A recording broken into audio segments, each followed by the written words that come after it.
오늘을 살아가는 묵상 시간입니다. 오늘 본문 말씀 이사야서 7장 5절부터 7절까지입니다. 아람과 에브라임과 르말리아의 아들이 악한 꾀로 너를 대적하여 이르기를 우리가 올라가 유다를 쳐서 그것을 곤하게 하고 우리를 위하여 그것을 파하고 다브엘의 아들을 그 중에 세워 왕을 삼자 하였으나 주 여호와의 말씀에 이 도모가 서지 못하며 이루지 못하리라. 자, 오늘 본문 말씀 속에 보시면 하나님께서 이 아람 왕 르신과 이스라엘 왕 베가가 침략하는 그 이유를 분명하게 이렇게 설명하시죠. 지금 유다 왕 아하스는 수리아와 이스라엘 왕이 손을 잡은 것이 도저히 이해가 되지 않았던 것입니다. 왜냐하면 그들은 철천지기 원수였기 때문이죠. 그런데 어떻게 그들의 마음이 하나가 되어서 이 유다를 공격하는지 이해가 되지 않았던 겁니다. 아마도 아하스는 마음속으로 설마 누군가가 잘못 들었겠지라는 생각을 버리지 못하고 있는 것이죠. 이것은 마치 오늘날 정치로 보면 보수와 진보가 서로가 합당한 것과 같이 아주 믿기 어려운 그런 상황을 보여주는 겁니다. 그러나 그것이 사실이었다는 겁니다. 왜냐하면 다윗 왕을 패하고자 하는 공통된 목표가 있었기 때문이죠. 그 당시 유다 주위의 모든 나라들은 다윗의 왕위를 시기하고 질투했습니다. 그들에게는 하나님의 특별한 은총이 있었기 때문이죠. 그 나라는 분명히 자기 나라들과 달랐다는 겁니다. 그 나라는 의로운 나라였고 하나님께서 함께 하시는 나라였습니다. 그래서 주위의 나라들은 다윗의 후손이 왕위를 계승할 때마다 배가 아파하고 트집을 잡거나 욕을 하려고 했습니다. 우리는 시편 2편에서 그 사실을 너무나도 우리가 적나라하게 보게 되죠. 시편 2편 1절부터 4절에 보면 어찌하여 열방이 분노하며 민족들이 허사를 경영하는고 세상의 군왕들이 나서며 관원들이 서로 꾀하여 여호와와 그 기름 받은 자를 대적하며 우리가 그 맨 것을 끊고 그 결박을 벗어버리자 하도다. 하늘에 계신 자가 웃음이시여 주께서 저희를 비우시시로다. 여러분, 왜 주변 나라들이 유독 이 다윗의 혈통을 미워하고 시기했을까요? 바로 그들이 하나님의 적자였기 때문입니다. 다른 왕들은 왕이라고 하지만 실제로 도둑놈들인 것이죠. 르신이나 베가 같은 사람들은 모두 자기 왕을 죽이고 왕위를 빼앗은 자들이었습니다. 주위의 모든 왕들은 실제로 도둑의 두목과 같은 그런 악한 사람들이었죠. 그러나 유다의 그 다윗의 후손은 그렇지 않았습니다. 그들은 하나님께서 축복하신 자요, 하나님이 기름을 부은 자들이었습니다.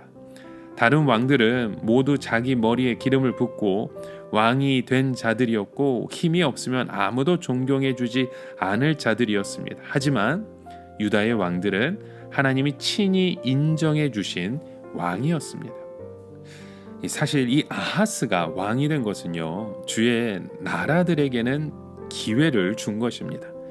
실제로 하나님의 백성들이 죄를 짓는 것은 주위 사람들에게 하나님을 공격할 수 있는 기회를 주는 것이잖아요.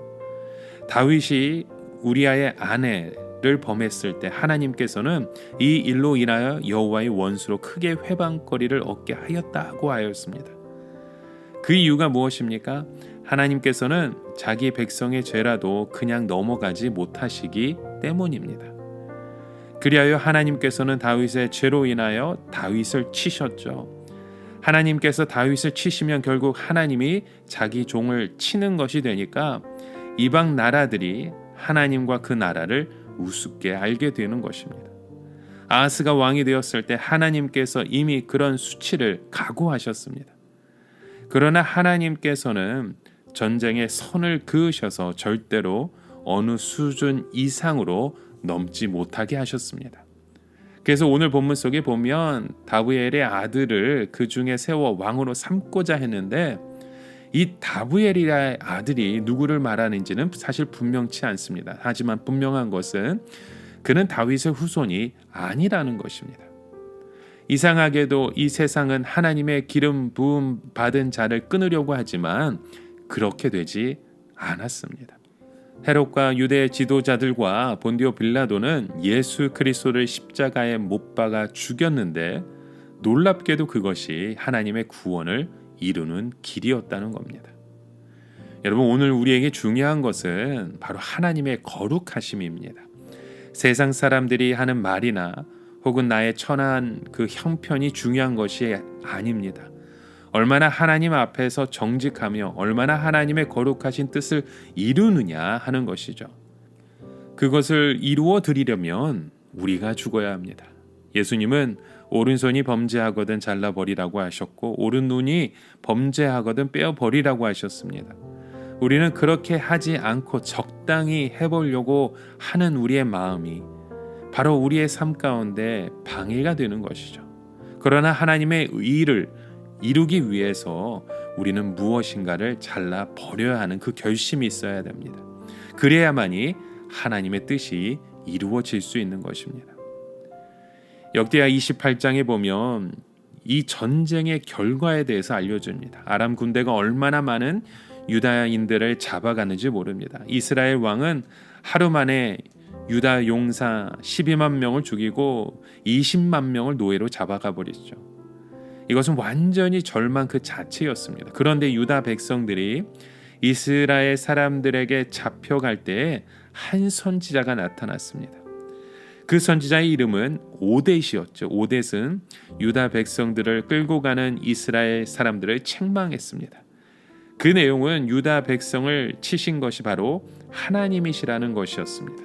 또한 유다가 이스라엘의 형제이며 이스라엘 역시 하나님 앞에 죄가 있다는 것이었죠. 선지자의 그런 말을 들은 이스라엘 사람들은 20만 명에 달하는 유다를 노예들로 돌려보냈습니다.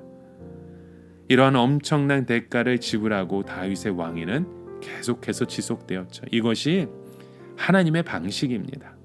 하나님은 자기의 백성이라고 해서 저절로 모든 것이 되게 하지 않으십니다. 값비싼 대가를 지불하게 하심으로 나에게 주신 은혜가 얼마나 귀하고 소중한지 깨닫게 하시는 겁니다.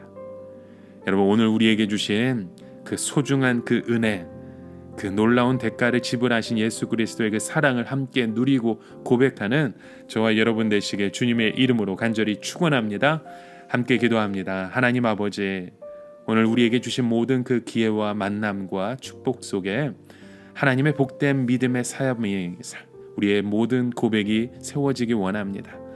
하나님, 그 값비싼 대가를 이미 지불하셨사오니 이미 우리에게 주신 그 은혜대로 하나님의 이름을 높여드리는 시간과 우리의 삶의 고백이 되게 하여 주시옵소서.